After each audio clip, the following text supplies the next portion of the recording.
All right, roll call, Sherry. Ed Heil. Here. Jason Keogh. Here. Rick Knotts.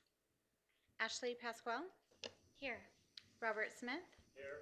Chuck Bond. Here. Scott Welty. Here. Mark Zeef is excused. Lauren Vetter is excused. And Councilmember Michelle Lynn is excused. All right, thank you. At this time, I'd like to open up for a call to the public. If anybody'd like to come up and speak, please do so. State your name, please. All that we know. Hi. Is it on? Yep. My name is Doug Carr, and I'm the ambassador for pickleball in Lake Havasu City, and also the vice president of the association. And I want to thank the board, the advisory committee, Mr. Keene for their support for pickleball, and hopefully we'll be in the budget the end of June for sure, and be getting 8 more courts. So I also just, hopefully we can tweak a few things of what's out there now, and it'll be a great place to play pickleball. So thanks again for all your support, and we couldn't have done it without you. Thank you. Thank you, Mr. Carr. All right, anybody else? Okay. Approval of the August 22nd meeting minutes. Pardon me? April. Sorry. Trying to move things along here. Get through summer. I'm not looking forward to the heat. I just want to get through. No, I'm sorry. April 22nd. I'd like to make a motion to approve the minutes. I second. All right, all in favor, say aye. Aye. Any opposed? All right. Okay. Communications announcement staff report, Mr. Keene. Thank you, Mr. Chair. All summer program registrations began today. Pretty successful day. There are several programs that we're looking at that did fill rather quickly, and we're looking at how we might be able to adjust those to be able to take some more individuals in each of those programs. But overall, numbers are looking pretty good, and we're excited that the summer will be beginning here shortly. With that, the last day of after-school programs was on Thursday. Will be held on Thursday, May 23rd. Sunshine camps start June 3rd, and Camp I Wanna Go will start June 10th. The pool will be closed on May 27th in observation of Memorial Day. And then the summer pool hours will begin Saturday, June 1st. Those hours are Monday through Friday, 12:30 to 4:30, and Saturday, Sunday, 12 to 5. Summer programs will begin June 3rd and will include junior lifeguards, advanced junior lifeguards, the Summer Swim League, and summer exercise programs. A couple of events coming up at the Aquatic Center. At the Community Center. The annual Early Childhood Education Conference will be held on June 8th. And the Bippity Boppity Beautiful You Party will be in the gym on June 27th. I think they named it that just so that I would struggle saying that. A couple events in the parks. Havasu Memorial Walkway Bricklaying Ceremony will be on June 8th under the London Bridge. And the Journey of Hope ride from Sarah Park to the Aquatic Center will be held on June 19th. And that concludes my staff update. With that, I'll take any questions. I have a question. What is the Journey of Hope ride? It's a nationwide ride across the country for individuals with disabilities. And so for our portion, they'll be riding again from Sarah Park to the Aquatic Center, and then they'll actually be spending a couple days resting at our facility as they continue their journey. Very neat. And I have one comment. Okay. I just wanted to say, prior to the registration opening up for the summer programs, your office sent out an email with a reminder of username and passwords and how to log into your account and all of that to get signed up, because it's a little bit of a rush on the opening day. And that was so helpful. So I don't know whose idea that was to do that ahead of time, but it was very appreciated coming from a parent. Well, thank you. We'll pass that along. We did notice today that the lines were not quite as long at the Aquatic Center. So again, maybe some of that information is for online is definitely helping. So thanks. Anybody else? Any comments, questions?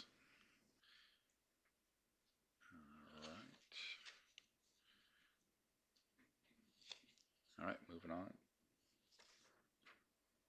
to public hearings discussion, the 2019-2020 budget update. Okay. On April 25th, the city manager and staff presented the capital improvement plan for the fiscal year 2019-2020 through 2023-24 to City Council in a work session. It is noteworthy that all projects in this plan have a funding source identified and are fully funding, meaning the plan does not require the city to incur any additional debt. In past capital improvement plans, not all projects had an identified funding source. The city manager has also recommended to council that the construction sales tax be used to fund future CIP projects, as this is a good measure of Lake Havasu City's economy. Currently, this number is roughly $2.2 million, and this would only be utilized for general fund projects. So there are, in the CIP, additional HERF funding, a lot of grant applications for the airport. Those projects would not be included in that, those dollars used from the construction sales tax, just general, the general budget, which includes fire, PD, Parks and Recreation, and then general city government. On May 16th, the city manager and staff presented the proposed, With that being said, I am excited to announce that the Parks and Recreation Department was awarded 2 projects during the CIP cycle. These projects also reflect the priority of the Parks and Recreation Advisory Board gave to the city manager and the city council. Those projects are the construction of 8 additional pickleball courts at Dick Samp Park in fiscal year 2019-2020. This project is budgeted at approximately $715,000, including a donation of $100,000 from the Lake Havasu City Pickleball Association. The second project is the installation of an HVAC system in the Aquatic Center. This project includes $180,000 in fiscal year 2020-2021 for design and approximately $2 million in 2021-2022 for installation. On May 16th, the city manager and staff presented the proposed budget for fiscal year 2019 and 2020 to City Council in another work session. I'm only going to touch on the Parks and Recreation budget during our discussion, and please note that any general changes to the overall city budget, such as healthcare, employee pay increases, pensions, etc., hold true to the Parks and Recreation Department as well. This next year will be a very exciting year for the Parks and Recreation Department, as the major portion of the parks maintenance will be coming back under the envelope of the Parks and Recreation Department and moving away from the Public Works Department where they are currently housed. This is reflected in the proposed budget and therefore shows a significant increase in the total department budget and the number of personnel. The total Parks and Recreation budget for the 2019-2020 budget will be approximately $5.2 million and will include 27 full-time employees. Fiscal year 2019-2020 budget was built by taking the fiscal year 2018-2019 budget as our baseline budget and then submitting supplemental requests for any increase to that budget.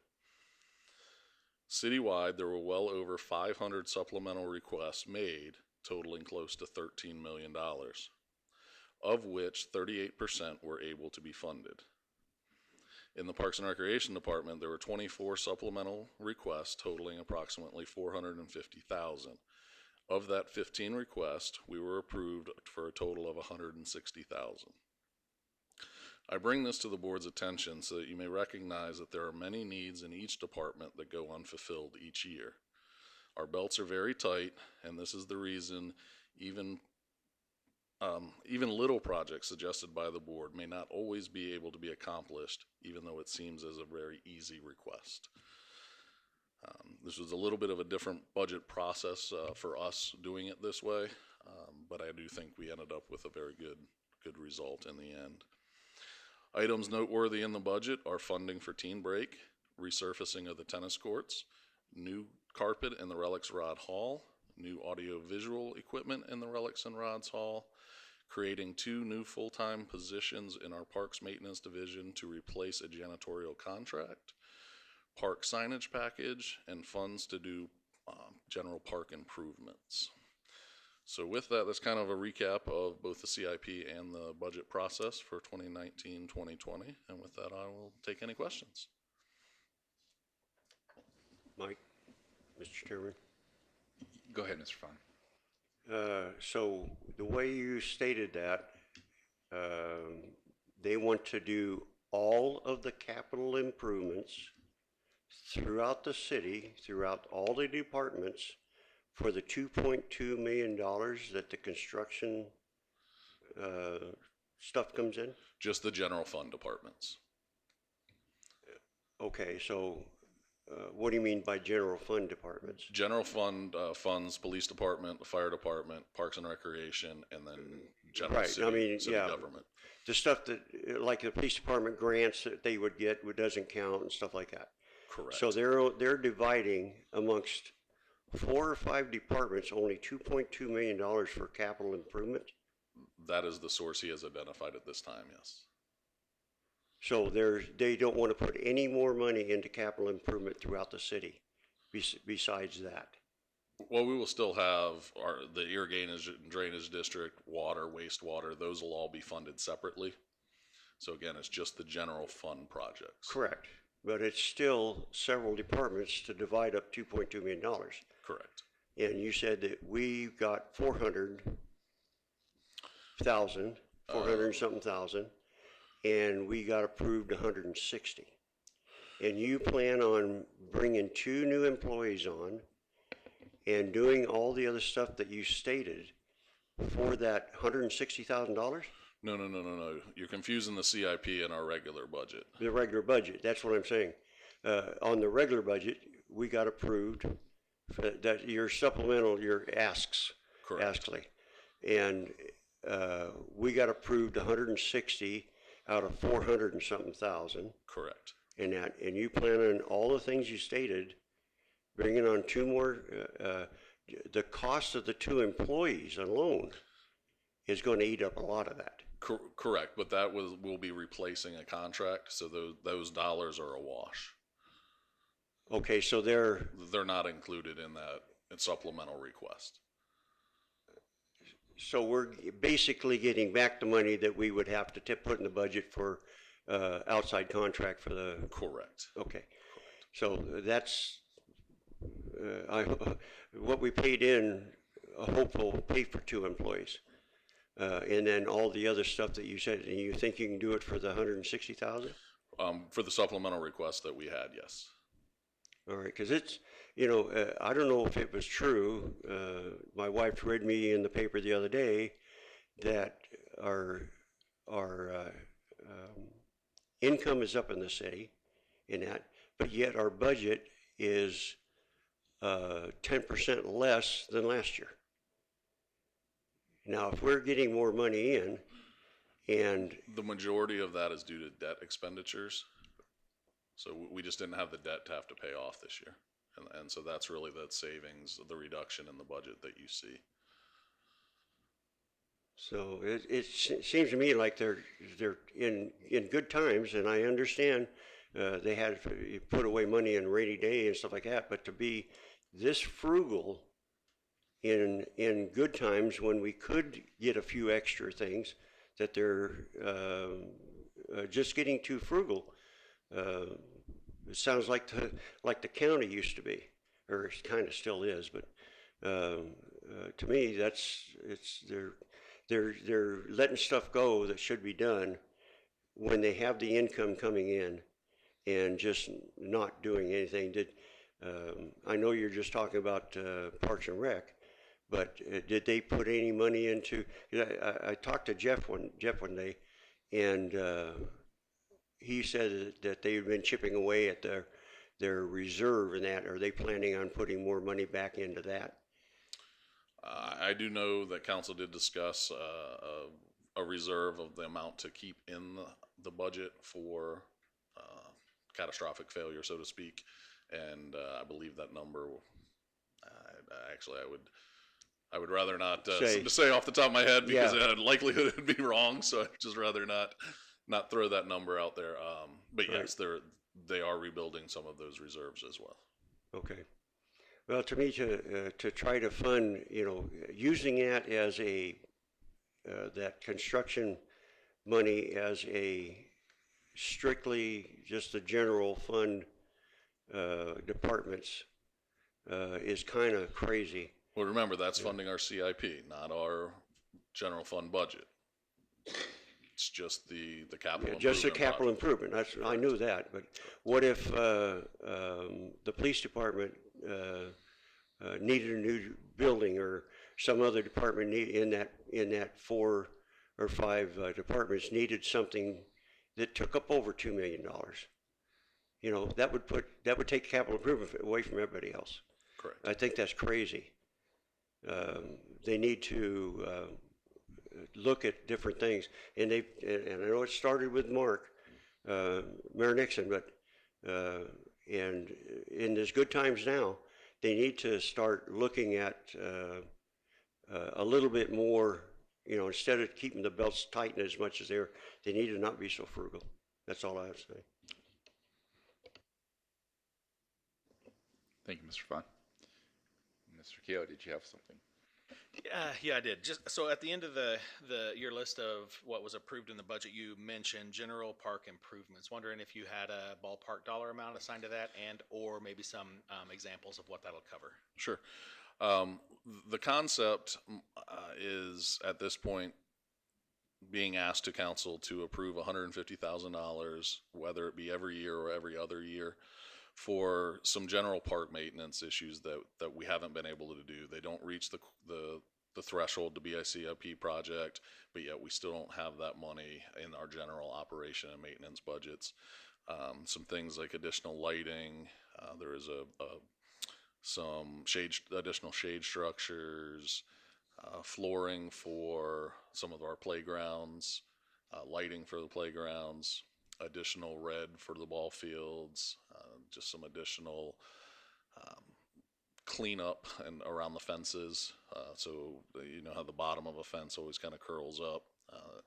Being able to repair those more as we're going, playground equipment. So again, it's things that don't really register up to a CIP level, but we might not have in our O&M budget year to year.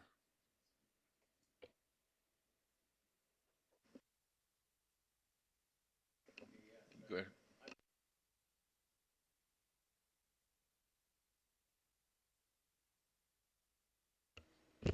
I usually speak loud enough. We went from 15 million to 0 for the playgrounds and ball fields and whatnot out at Sarah Park. Then we got a baseball field going to be out there. That's gone too. You were talking about the little park over on the island and the football field. That's toast too. What happened? We're not doing ball fields anymore. Well, I think the philosophy has changed a little bit to really take care and maintain what we have. I will say, in speaking towards the ball field on the island, as that was approximately $2 million project that was being looked at for next year, that project really had kind of morphed into a almost semi-pro baseball field out there, and that would really do away with the football field and that facility. And in conversations, once those conversations came into full bloom, it really didn't make sense for us to destroy a football field for one additional baseball field. We still have the need for all the fields that we do have. So that's kind of where that project did stop, and we're going to use a portion of that 150,000 to really look at updating and making the island ball field a lot more usable. Okay, so you still got money that you're putting into the 2 fields out on the island? We do have some, yes. Is it in the? It's not in the realm of the millions that you saw, but again, that money, whether or not in the CIP was ever truly funded, or it was just sitting there as a project. Most of them did not have funding sources behind them. Can't really play soccer or football on that football field over there because there's way too many holes and too many sprained ankles because of it. So at least put some dirt out there and plant some grass. And that's what we'll be working on. Okay. Thank you. All right. Anybody else have any questions? No? Okay. Public? Go right ahead.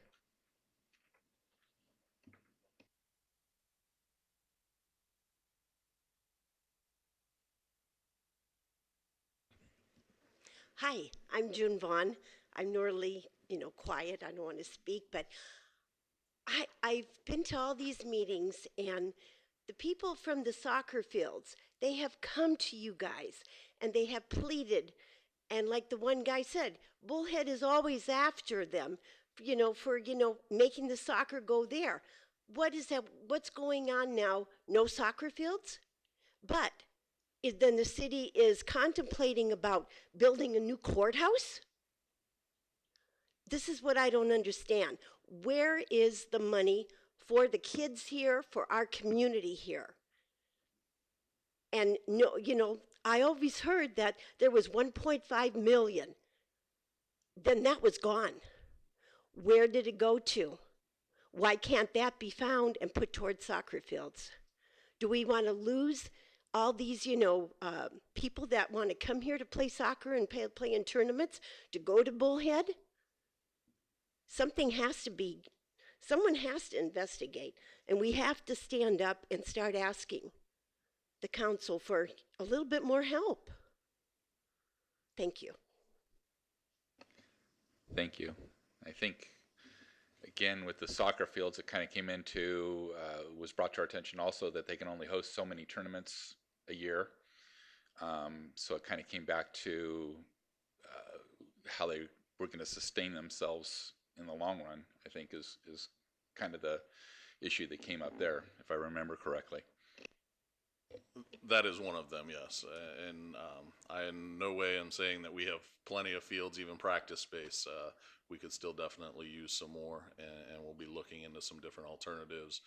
We have met with the Soccer Association and looking at some different options there as well. Thank you. Mr. Smith. Yes, someone has told you that you are limited, the city government is limited on how many tournaments they could run? Through one of the Arizona Soccer Association, their leagues, they only let each city have so many tournaments. We have 0. We do have 2. I like to see where they're playing. Probably the new park out here, but That's what that Bullhead is. has one a month. But they got the facilities to do that. And they might pull from multiple states to do that, yes. That's nuts. There's no way they should limit the city having tournaments. And it's not the government, it's their association. Correct. Their association would limit the number of tournaments the team could host, yes. A team. So we've got 30 teams, so we could have 30 tournaments. That's not the way they made it sound when we were talking to them. I know a little bit about running tournaments because I used to do that a lot up in Washington. And the ones that survived were the good ones. The ones that didn't survive, nobody wanted to come back to. And I was on the good side. 142 teams usually works. So we got to do something to get the kids playing softball, soccer, doesn't matter what, and bringing money, nice clean money into the town. Because one team will bring a couple $1,000s into the community.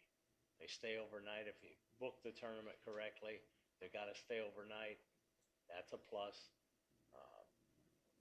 They're all buying gas. They're all buying food. They're all, you know, we had a friend up in Washington that was part of the government, and he figured out how much each team would bring in. I mean, he's real close to $2,000 a team. Even more with youth, adults. We had that going too.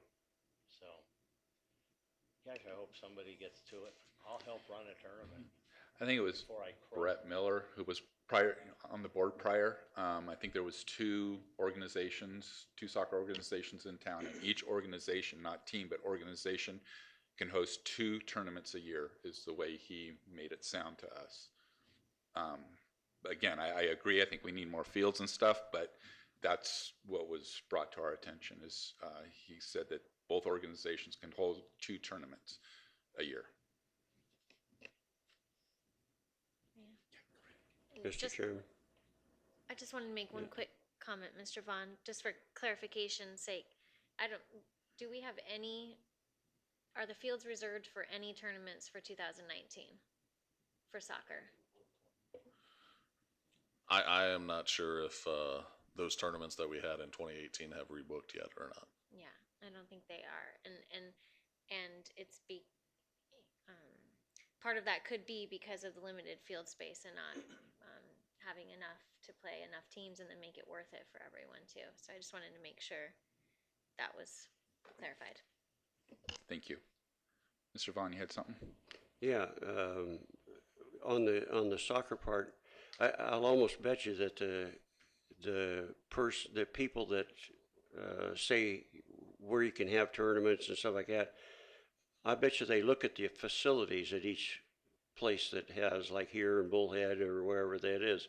Say Bullhead has got a lot, we can give them more tournaments, where down here it says you don't have the facilities and stuff like that, so you're limited to 2 per association or whatever it is. But I'll almost bet you they look at that, what facilities they supply and stuff like that. And like you said, if you have a bad area, nobody wants to come back to it anyway. And, you know, why did we spend the money to get that needs assessment for what we needed for parks and ball fields and all that stuff like? It's like the RUDAC thing we had several years ago. I'll bet you there ain't hardly anything out of that we've done. You know, and I'll bet you we haven't did hardly anything of the parks, the needs assessment either.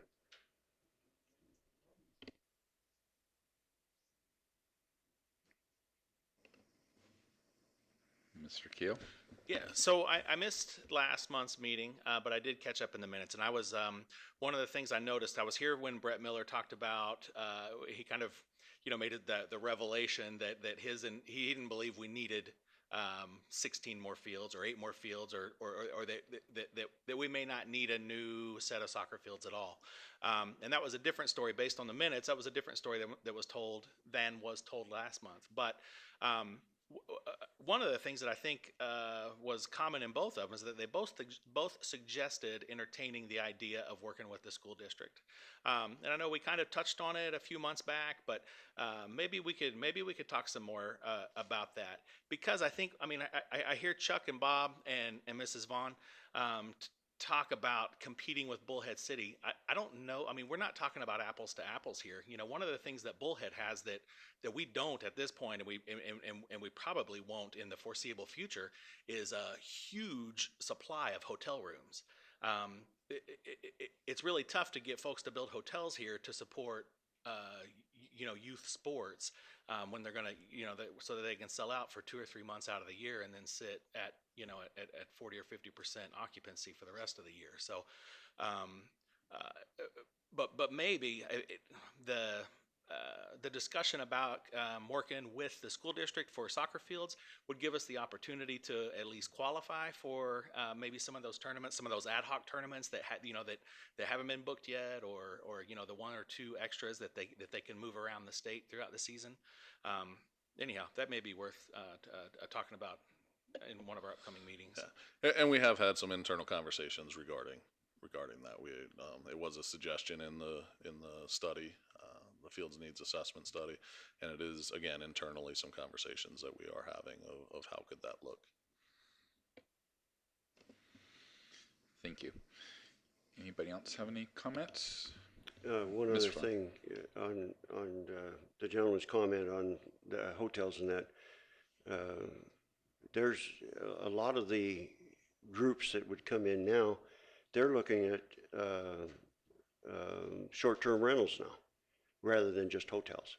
It'd be cheaper for them to put up a few kids in a house with the adults and everything like that than it would be to get individual hotel rooms if they had to. But that's a big supply of rental stuff here now. Thank you, Mr. Fong. All right. If we have no more questions or comments on that, move on to future discussion items. Anything that anybody would like to add for coming months? No. All right. Future meetings, Sherry. Our future meeting dates are June 24th and July 22nd. Mr. Chair, Yes. is there a need to meet, or if there aren't any agenda items? I'll leave that up to the board, but there is nothing that says you have to meet every month if there is no business.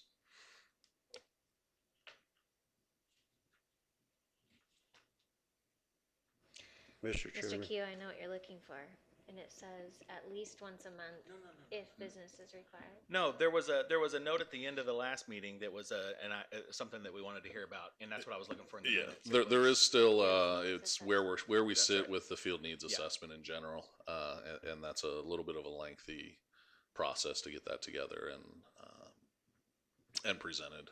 So I am definitely still working on that one, whether that be at our June meeting, July meeting, August meeting. It is still in the works.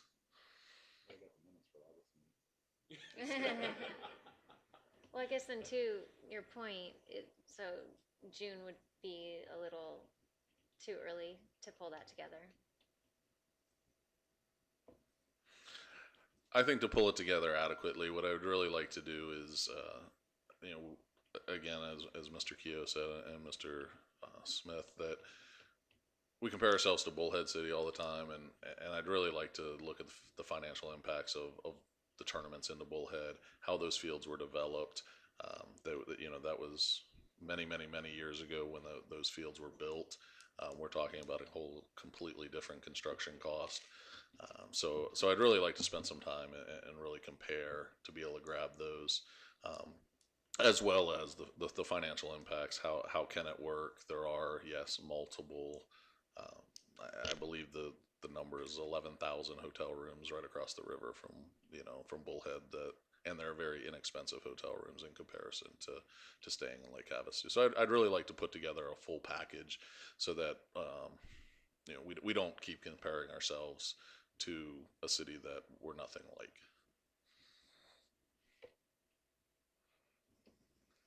Okay, so with that, are we sticking with the June 24th meeting, or? Mr. Chairman, we meet the day before the council meets to, that's 24th, so I think they'll meet on the 25th to approve the budget. So even if we won't know what they have approved or not approved on our next meeting. We would know in July at that meeting. Okay, do it as a vote. Okay, all in favor of keeping the June 24th, 2019 meeting on the calendar, say aye. All in favor of taking it off the calendar?